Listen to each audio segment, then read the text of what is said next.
Welcome to Adding Fuel to the Hire, a podcast for hiring managers and job seekers across all types of dealerships. With over 20 years collective recruitment experience, Rowan, Tony and Phil draw upon their knowledge to help you navigate through the recruitment and job hunt process. For more information, head to our website, addingfueltothehire.com.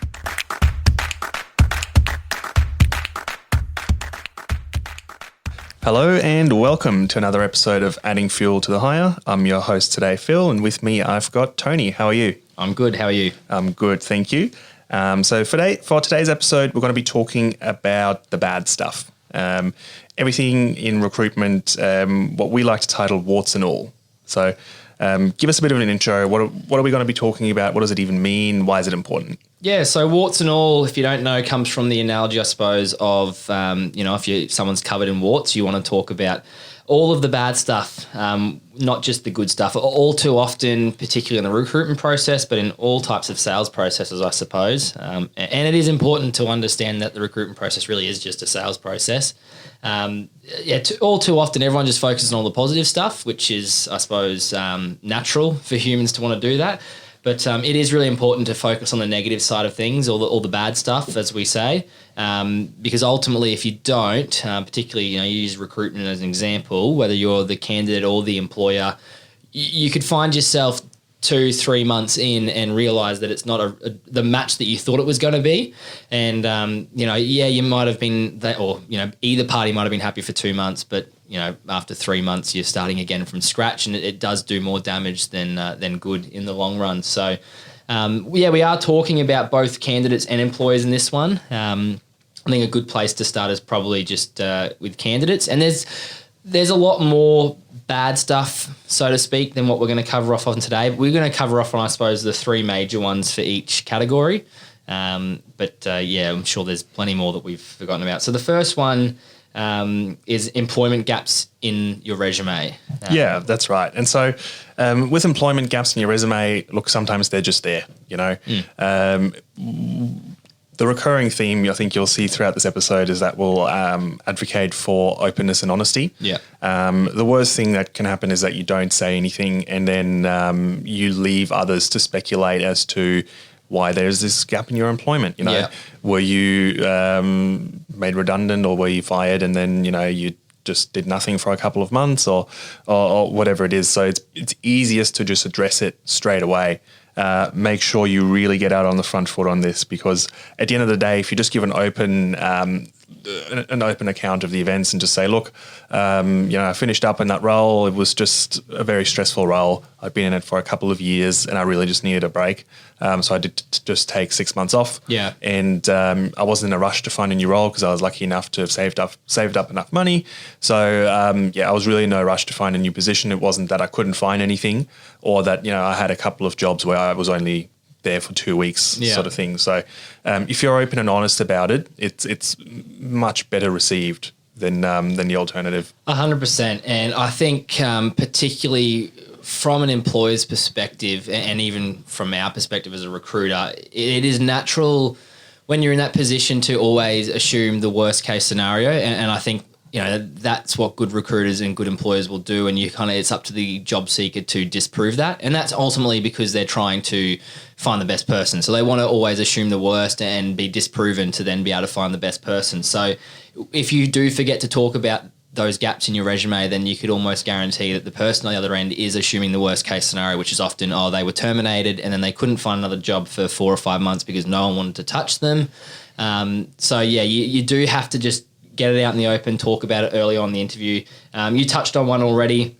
I think a couple of the most common ones that we've see on a day-to-day basis is, I didn't take a holiday for 3 years. So when I left the job, it was really stressful. I just wanted to take 3 or 4 months off. I had plenty of leave banked that I got paid out on. I just wanted to spend some more time with my family. Perfectly good reason. Anyone really understands that. But a lot of people don't really mention it or feel like they can mention it. Yeah. The other one that's a common one is looking after sick relatives. Life happens. Parents get terminally ill or people get diagnosed with cancer and life changes and people have to take time off work and look after them. Put it on your resume if you've got like an 18-month gap and you want to, you don't want that gap to be the thing that stops you from getting a job interview. You also don't want to lie and pretend the gap's not there, because it will come out eventually and you'll look dishonest. So just put on the resume, talk about it in the job interview.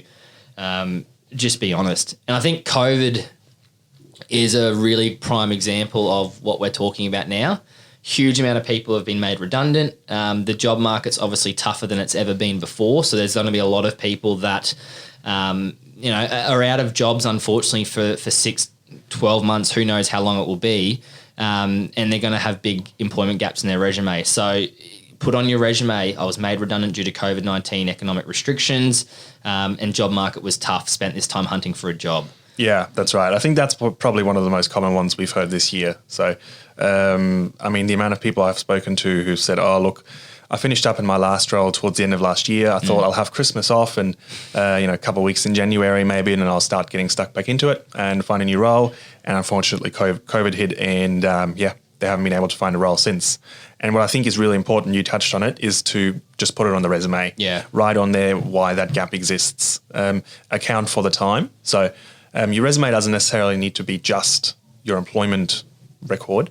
It can just be a record of your life, essentially, right? So from, March 2018 to November 2019, I was employed here. And from November 2019 to current, this is what I've actually been doing. Unfortunately, I tried to find a new role in the new year and, it just didn't work out. So still looking at this point. So the worst thing you can, again, as you said, do is put uncertainty into your resume. Yeah, exactly right. And that, I suppose, segues us in perfectly to our next point, which is just not so much employment gaps in resumes, but just generally speaking, redundancies or terminations. So both redundancies and terminations suck. They're definitely something that people don't really like to talk about in a job interview or even just on a resume. But I suppose first one, redundancy, put it on your resume straight away. First question anyone ever asks with a resume is, why did you leave this job and why did you leave that job? Yeah. Particularly if they're shorter stints. So if you're made redundant, chuck it on there straight away in brackets after the job. I was made redundant due to, and talk about the circumstances. Were other people made redundant? That's a big one to bring up, or when asked about in a job interview. Myself and 3 other interpreters were made redundant because the parts department was taken offshore or moved interstate to a centralized location.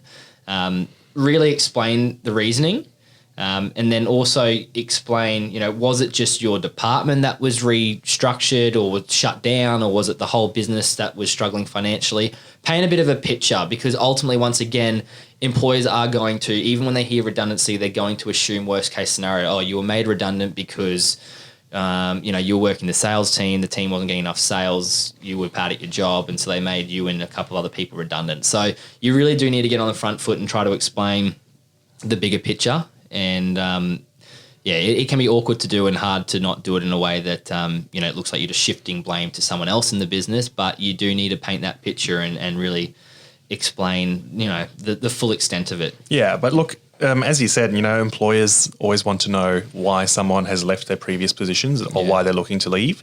And if you can say, look, if it was up to me, I'd probably still be there. But due to a redundancy because of a downturn in business or whatever it may be, unfortunately, I'm unable to, and here we are. It's a big tick. It's an easy tick to say, oh, okay, well, this person doesn't actually, they're sort of put in a position where they have to look for a new role. Yeah. It's not really up to them anymore, unfortunately. And, this could be someone who's really, really loyal. He stayed on, obviously. A redundancy generally doesn't come out of nowhere. Yeah, exactly. Usually you sort of see it coming, and there's going to be people that'll just jump ship and say, oh, no, this isn't looking too good. And then there's a few people who will just see if they can write it out. And, that's another thing I think to remember as well. Yeah, exactly. And I suppose goes hand in hand with redundancies is termination. This is a contentious point because I know it feels counterintuitive to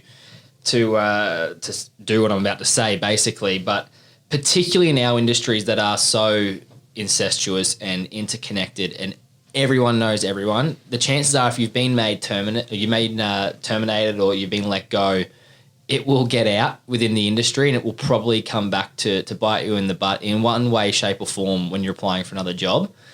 So it is good just to get on the front foot, and if someone says, why did you leave this job and you were terminated, just be honest and explain, I was terminated. These were the reasons they gave me.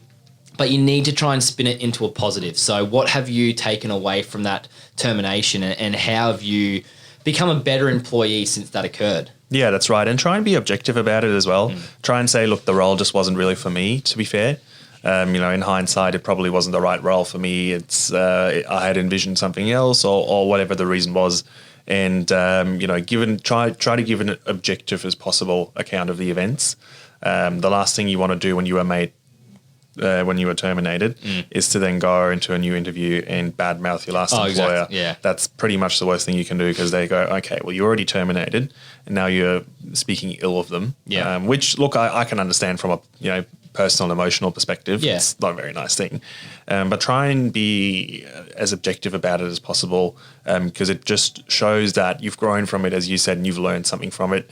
And, basically just ticks a box as to, okay, this person isn't going to do whatever happened again. Yeah, a good example is a parts interpreter being terminated because they lack the computer skills. Let's say they're using auto IT, and they really struggled with auto IT, and they just were too slow because they came off doing catalogs previously and hadn't done a computer system. So, I just didn't pick up the system. That was on me. I was just really slow. It was the first time I've used it, so they let me go on my probationary period. But I left there and I went and did a couple of online courses, became proficient in it, and now I don't think that's ever going to happen again. I feel much more confident in my ability. So you do have to, put a positive spin on it, both in an interview, but in life in general. Actually, try and make sure that you don't go through that again. Yeah, that's right. And look, I think the third and final one we might go through for candidates is the issue of flexibility, particularly around your working arrangements, right? So this can be stuff like parenting duties, right? So some parents might say, look, I really need to do a school drop-off. I really need to drop my kids off to school. Their school only starts at 9. And I have to drop them off because my partner picks them up in the afternoons. Yeah. Get that out early on. Yeah. Because, maybe it just doesn't work, or, the last thing you want to do is show up in the first week and say, oh, I actually can't start until 10. Good start. Yeah. Yeah. You bang on, and yes, it will turn a lot of employers off, but ultimately those employers and you were never going to get along long term anyway. So you would rather annoy 9 interviewers throughout the process that say, well, we can't accommodate that, I'm sorry. But then you'll find the 10th that says, no, that's fine. You can just make up for it half an hour later, or do a bit of work at home, or whatever it might be. That's right. Yeah. And then you're going to be far more comfortable working there longer term. And the same goes again. If you're going for an interview, say in September, and you've got Christmas holidays booked, and the business doesn't shut down over Christmas, by the time you get the job, it might be late September, 4 weeks notice, late October, that you kind of start maybe early November, late October. The last thing you want to do is get 4 weeks into your new job, or even less than that, and say, oh, by the way, I've got a 3-week holiday booked for Christmas. I'll just have to take that off. Yeah. It just doesn't look good. It's not a good start, not a good way to get yourself off on the right foot. So once again, in interviews, just say, hey, I've got these dates booked. I'm sorry, I can't change them. Or maybe you can change them, who knows. Is this going to be a problem? I guarantee 95% of the time it won't be a problem, and people just really appreciate your honesty.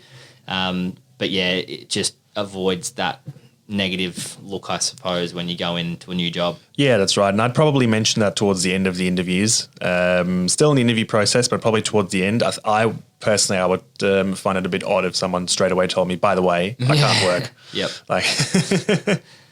That's something I would definitely mention, but I'd mention it at a point where the discussions are starting to get a little more serious. And at that point, it shows really good transparency as well on your end, and sort of saying, look, by the way, this is me. This is all of me. This is what I've got. This is what I've got booked. This is when I won't be around. I just want to let you know so you can keep that in mind. If that's a super duper busy period, maybe we need to have a think about it. Yeah, exactly. Well, let's shift our focus to employers now. So the bad stuff from an employer's perspective, and what they should be encouraged to get out on the front foot and talk about. So the first one, and probably the most common one that never gets spoken about, and that probably ends up with the most number of people quitting because of it, is just expectations around or outside of working hours, or even just difficult hours. I've seen examples where interpreters are expected to come in on a half day on a Saturday morning, which is very common, but it never gets raised throughout the interview stages. So people take the job expecting it to be a Monday to Friday job, and then every third Saturday they've got to go in on a Saturday, which a lot of people are fine by. But if you get the wrong person whose child plays sport on a Saturday morning or something like that, where Saturdays are really important to them, which, let's be honest, is quite common for most people, it will end up, biting you in the butt with the candidate resigning or leaving pretty quickly. Yeah, that's right. I mean, I've got a family member who works in finance, and when she took on her role, they basically said it was a part-time role, and it was going to be 2 or 3 days a week, I think she said, and now she's doing a lot of weekends, which she wasn't told about. Because it gets to end of month, Yeah. And for our industries, you obviously if you're working in an agricultural dealership, particularly in the service department, during harvest, everyone knows you're going to do big hours. You're going to do 70, 80 hours, but it's still good to just mention it and say, by the way, when we do harvest, this is approximately what most of the people are doing hour-wise. Yeah. And you need to be prepared for that, and you need to be okay with that, because we can't have you, leave during harvest that's where we really make our money. Yeah, exactly. And similar to that, on-call rosters, whether it's tied to harvest or just in general, I've seen plenty of companies that will have an on-call roster phone that gets rotated through, say, all the parts interpreters once a month, and you might do it for a week and get paid a little bit extra. Talk about that, because a lot of the time these negative things can actually be positive things for candidates, because there's a chance to, work overtime, get paid extra bonuses, that sort of thing. So it's so important just to talk about it. I think the way we summed it up when putting this episode together was just anything beyond the regular 9 to 5. Basically. Yeah, anything beyond 9 to 5. Although I think it's starting to switch to 8 to 4. Yeah. For office workers at least. I reckon it's now 8 to 4, but anyway. The other one, once again, very, very rarely spoken about, but something that is important, particularly once again in our industries because of how incestuous it all is, but high turnover. If there is high turnover in the role, explain why. Because a lot of the time high turnover can be just because the personalities in those roles haven't been, good example is a high volume service centre where it's just flat out and people haven't liked doing the extra hours outside of work. They haven't been told about all these extra irregularities. But if you find the right person who has been told about those things, that just wants overtime, just loves work, has no family or kids at home, just wants to earn as much money as they can, it can be great for them.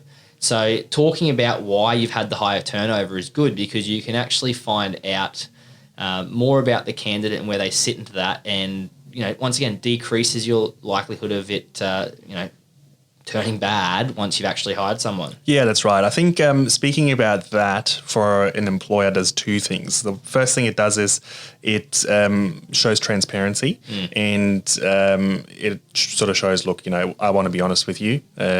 We do have high turnover in this role, and these are the reasons why. The other thing it does for the employer, it's a side effect for the employer, but mainly for the candidate, it shows them there's a challenge there. Yep. And if the employer can put it into the right frame, then they can sort of say to them, look, this is a challenge, this is a tough role, but we want you to have all the info you possibly could have before taking it on. So when you do take it on, you're 100% certain you want to do it. And that in itself will decrease turnover, because the person that will be taking on that role now knows about the challenge. They've thought about it intensively, and they'll be committed to the role as well. So just being open about it and saying, look, this is what's going on, and we would like you to help us manage the role better and improve the role. Yep. That can be a huge plus. Yeah, and I think it's important on that note to when you're talking about why you've got high turnover, it's not the employer's perspective as to why they've got high turnover, because all too often it'll be, we've got high turnover because no one's been able to handle it.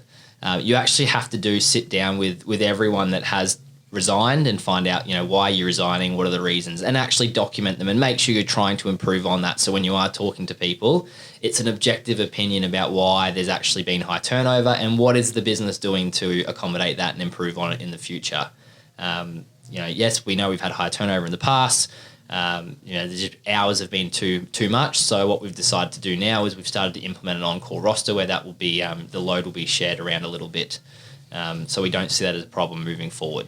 Yeah, that's right. And I think the final one we'd encourage people to talk about is general challenges facing the business. So this can be anything from losing a franchise, a bad reputation around town, competition, being open about, you've got a management team that's inexperienced, those sort of things. Yeah, anything that you think might be or might become a rumour or could already be a rumour, particularly in regional towns. How often do we see you talk to someone and they go, I'd never work for them because of, they've got really high turnover in this role. So you do have to be really self-aware and just hit them on the head in the interview and get on the front foot and talk about it, because I guarantee that, if you're not, the rumours are already circulating out there anyway. So they're already doing you damage. So you need to be aware of them and try and improve on them as best you can. Yeah, that's right. And look, I think this might be a good point to finish up for the week. Thank you very much for listening as per usual, and we'll see you again soon. Bye-bye. Thank you for listening to another episode of Adding Fuel to the Hire.